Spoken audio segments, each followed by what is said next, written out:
A couple retires. They've built a good plan. 2 Social Security checks, maybe a pension, a joint income of $9,000 a month, engineered to hold. The floor is closed. They sleep well. Then one spouse dies. The pension goes away entirely or drops 30 to 50%, depending upon the election made at retirement. One Social Security check disappears. The survivor gets the higher of the two, but only one. The income drops from $9,000 to $5,000 a month. The expenses don't drop proportionately. The mortgage is the same. The health care is higher. One person now carrying costs that were shared across two. This is the surviving spouse income cliff. It is the most undermodeled event in retirement income planning, and it happens to virtually every married couple eventually. You're listening to The Income Standard, where retirement income is engineered, not guessed. I'm Tod Long, and today we're doing the conversation most retirement plans skip. Not out of carelessness, but because it's uncomfortable to model. What happens to the income when one of you is gone?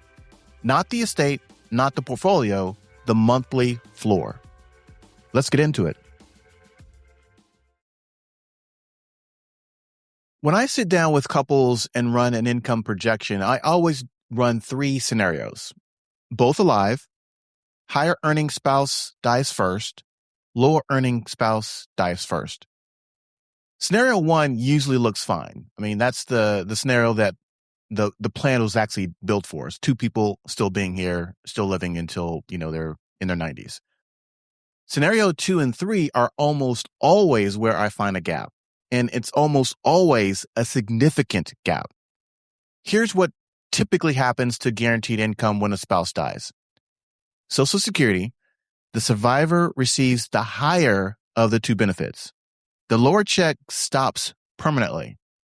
For a couple where one spouse receives $36,000 a year and the other receives $24,000 a year, the combined is $60,000 a year. After the lower earner dies, the survivor has $36,000 to live on, a 40% reduction in Social Security income overnight. Pension.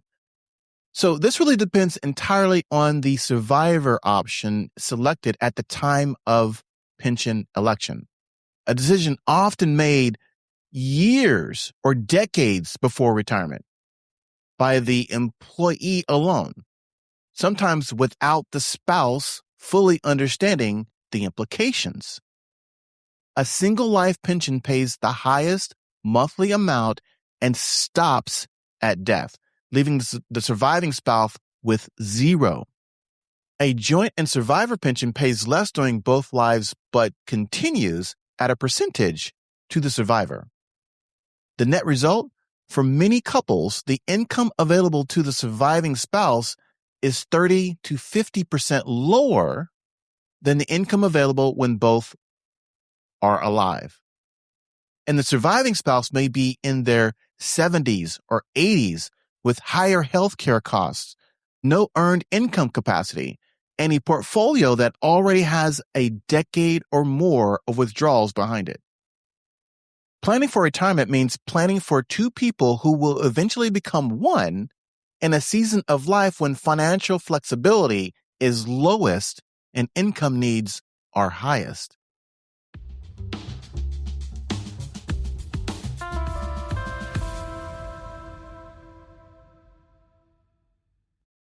Most retirement income plans are built around a single baseline scenario. Both spouses alive, both income sources flowing, joint expenses are shared between 2 people. That's the scenario the numbers look best at, right? They look best in 2 income households. And so that's often the only scenario that gets modeled when you start to do your financial plans or your retirement plans. The structural problem is that retirement income planning isn't just about the couple. It's about the survivor, because the survivor scenario is guaranteed to happen, one of the two people in that marriage is going to die first. The question isn't whether the surviving spouse's income cliffs exist. The question is whether anyone built a floor for it. Here's what most couples don't know. The decisions that determine the survivor's income are almost all made before either spouse dies.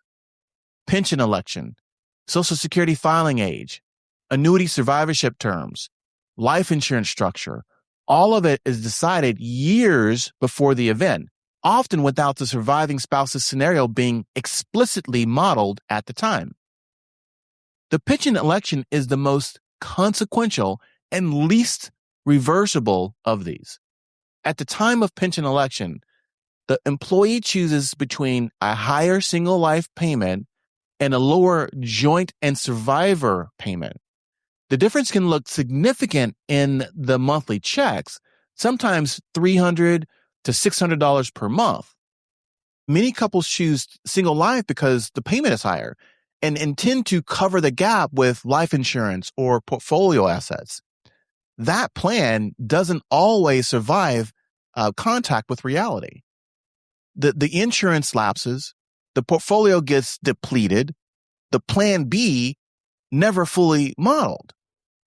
The pension election is one of the most permanent financial decisions a couple makes, and is almost always made before the surviving spouse scenario has been explicitly quantified. A decision made in the abstract at retirement can determine a widow's income for 15 or 20 years.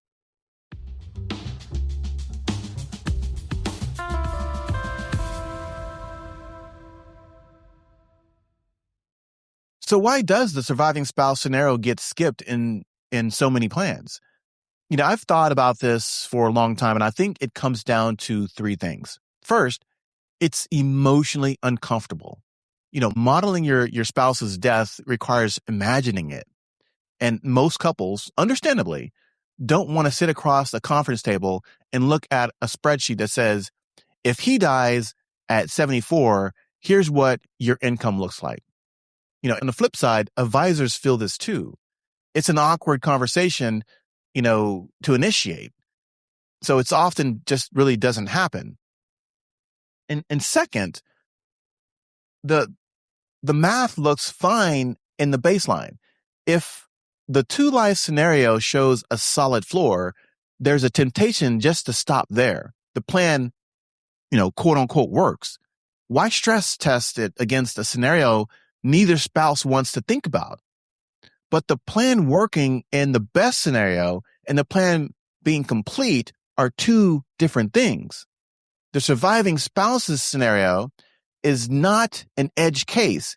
It's a near certainty on a long enough timeline. Now, third, the decision that protects the survivor are made at different times and in different places.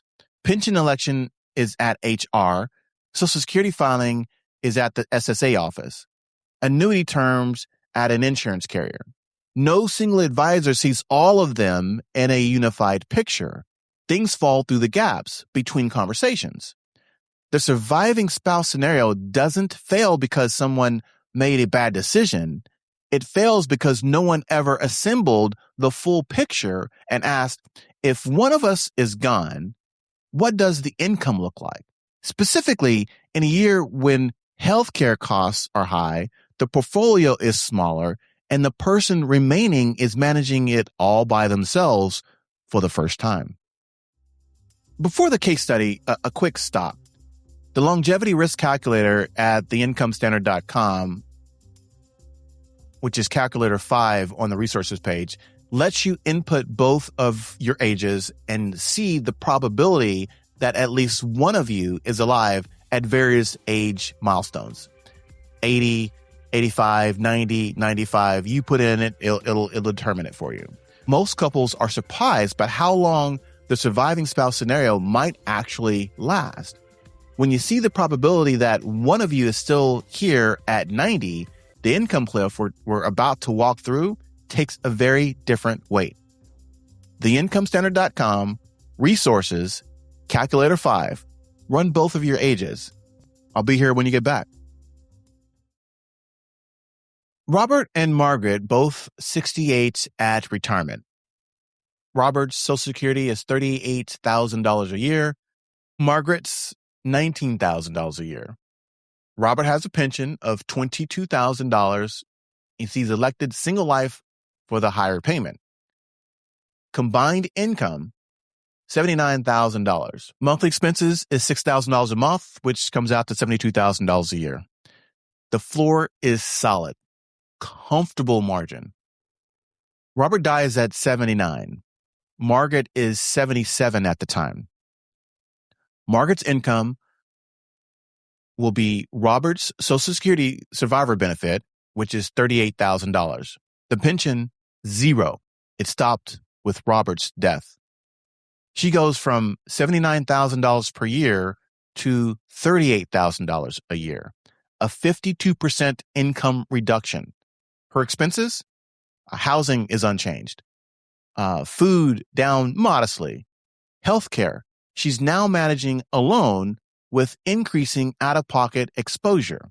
Real annual expenses, approximately $55,000 a year. She has a $17,000 annual shortfall. She's 77 years old. Her planning horizon could be another 15 years. She draws from the portfolio every single year at the precise moment her capacity to manage market volatility is lowest and her emotional stakes are highest. Robert's pension election at 68, made without modeling the surviving spouse's scenario, costs Margaret $17,000 per year for potentially 15 years. $255,000 in avoidable portfolio withdrawals from a decision made in 5 minutes at the HR office. Now, the same couple, different architecture. Before retirement, their income architect runs the surviving spouse projection explicitly. Robert delays Social Security to 70, maximizing the survivor benefit to $47,000 per year. He elects a joint and 75% pension, which reduces the monthly amount from $21,000 to $16,000, but ensures Margaret receives $12,000 per year if he precedes her in death. They also allocate $300,000 to a fixed index annuity with joint life income, generating $14,000 a year for both lives with survivor continuation of the same amount. Their joint income at retirement, $47,000 plus $16,000 plus $14,000. That's $77,000 per year. $2,000 less than the original scenario. Quite manageable at this point. At Robert's death, Margaret's income is $47,000 in Social Security, $12,000 survivor's pension, $14,000 annuity, $73,000 per year. Her floor doesn't just survive, it holds. $2,000 less per year during the joint years. $35,000 more per year for Margaret after Robert is gone. That's their surviving spouse trade. Most couples never see it modeled.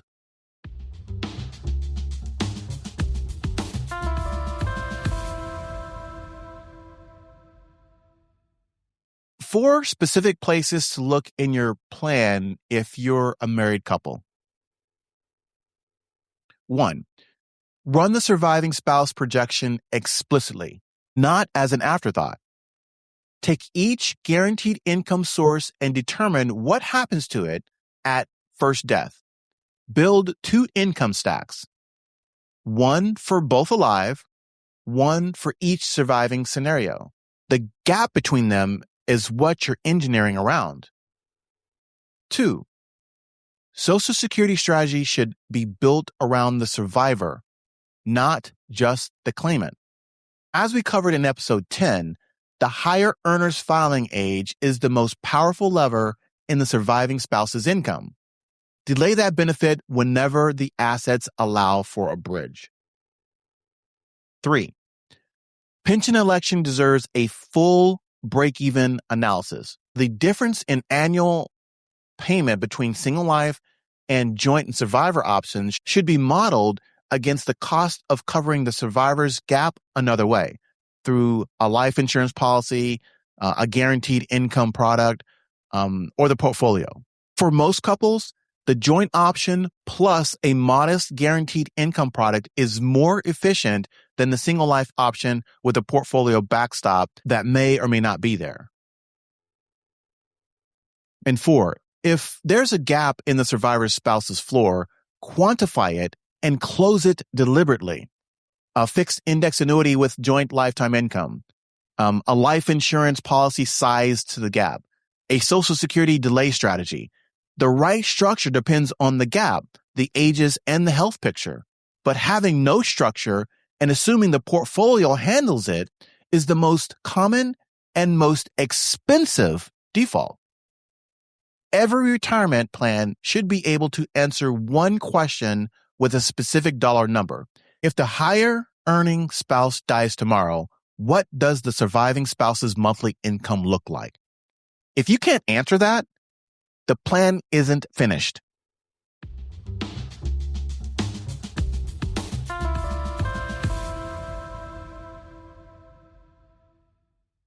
Here's some objections that I usually get when I start to have these kind of conversations with my clients. We've talked about this and we're comfortable with our plan is one of the ones I get. And that is genuinely good if the conversation included a surviving spouse income projection with your actual numbers. If comfortable means we discuss it conceptually and it seems fine, that's different from having seen the math. Comfortable with the concept and comfortable with the specific income number the surviving spouse would receive at 78 are two different things. Make sure yours is the second kind. Another objection, the joint and survivor pension options reduces our income now. We need that money. And I understand. The monthly difference is real and it does matter. The question is whether the surviving spouse's income gap, which is also real and also matters, is covered by something other than the portfolio. If it is, if there's a guaranteed income product, a life insurance policy, or a maximized Social Security benefit that covers that shortfall, then taking the single life pension is a legitimate choice. If the only backstop is the portfolio will handle it, I'd push back. Portfolios at 77 under stress with a grieving spouse managing them for the first time don't always handle it the way they're projected to. Another objection, which I do get quite a bit, is this feels morbid. Can't we just deal with it when it happens? By the time it happens, the decisions are already made. The pension election is locked in. Social Security is filed. The annuity terms are set. The architecture that protects the survivor or doesn't was built years before.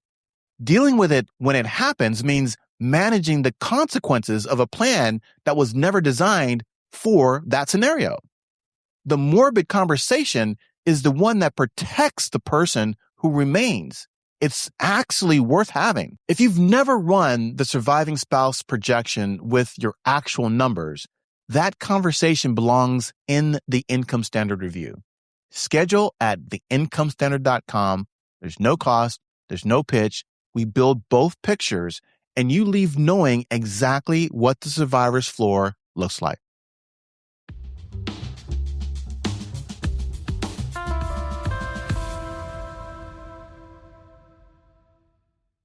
The Income Standard Review includes a 2-life income analysis. We'll look at what your floor looks like for both people and what it looks like if one of you isn't here. The conversation is specific. The math is your math.